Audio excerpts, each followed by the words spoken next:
Good morning. This is Jovine with Behind the Markets. Happy Tuesday. Today is Tuesday, May 12th. When will the bull market end?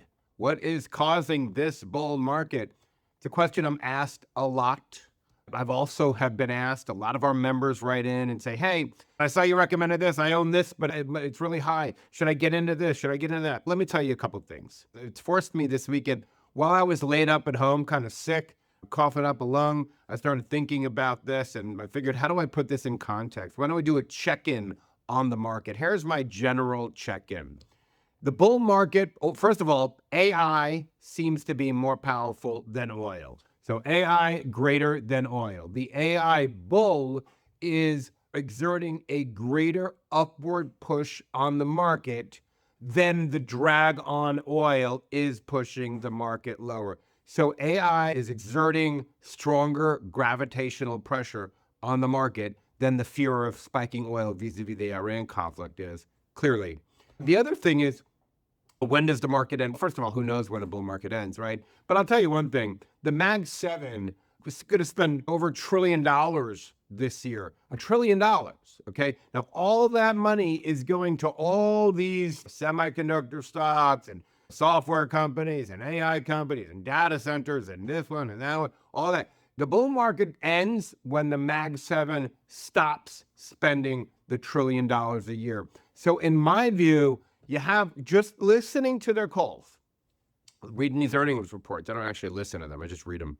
You probably have a year to two. If you study their build-outs, what they're planning is another year or two of build-out, just massive build-out of these massive data centers and adoption of this new technology. So, you probably have a year or two. So that's another question. What big risks do I see to the bull market that we see right now? Well, I'll tell you what, look, right now we're gonna have a new Fed chairman. There's no rational Fed chairman on the planet who would lower interest rates right now. Not with inflation going higher, the economy really picking up, spending so good, it's just, that would be so harmful to the currency. There's a couple things that I think. Warsh, who will take over at Fed, he probably not going to do any interest rate policy till after the midterms. So the midterms happen, then we have the risk. This is the only thing I think stops this bull market. First of all, the Mag 7 fundamentally stops spending, period. The second thing is you see a real raise in interest rates with the real desire to suppress that. But that's not going to happen, even be considered really, until after the midterms. Usually Fed chairmen don't do things like that in the midst of a political season. They wait till it's over. So what do we have? We're in May now, 5 months, 6 months of seemingly clear skies. Of course, we do have what's happening in Iran. So war or geopolitics can play into this in any way, shape, or form. But the bull market ends when the Mag 7 stops spending, when this build out that is happening right now ends. It pauses if the Fed raises rates after the midterm. So again, it ends after Mag 7 stops spending, pauses if the Fed starts to raise rates, starts a ramp up cycle after the midterms. But the other thing I wanted to share with you is something I learned during the dot-com era. Because when you're a young investor, I'm in my 20s, I'm kind of looking for action. I'm more looking for action. And I called the action I was looking for, I called it money making. Right? I was looking for some kind of action. I wanted to make money. I see this stock going higher. Oh, to buy that is short term, it's going to pop. And then I sell that and buy this. And I was trading and turning my account over and over and over. What I realized is, when I look back at all of that activity, what I realized is the real money in a bull market is made in the waiting. This is the crazy thing, okay? The real money is made in the waiting.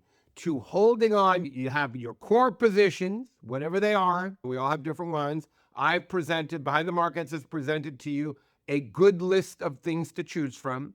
You have your core positions out of those, whatever you feel most comfortable with, you relate to the most, and then just waiting. That's how big money is made in a bull market. Had I done that in the 90s, that's like if my aunt had balls, she'd be my uncle. Who knows what would have happened? But what I'm saying to you is, if you own companies, if you have companies in your portfolio that you're like locked in with, when you own them at a good price, and you're thinking about dumping your wife of 50 years for this new piece of action that comes about, Believe me, that don't look good over time. It might feel good in the short term, but it's not the smart long-term play. We all know this. The great thing about getting older is you learn these types of things. Anyway, I am sick. I am half delusional. Just kidding. I will speak to you tomorrow.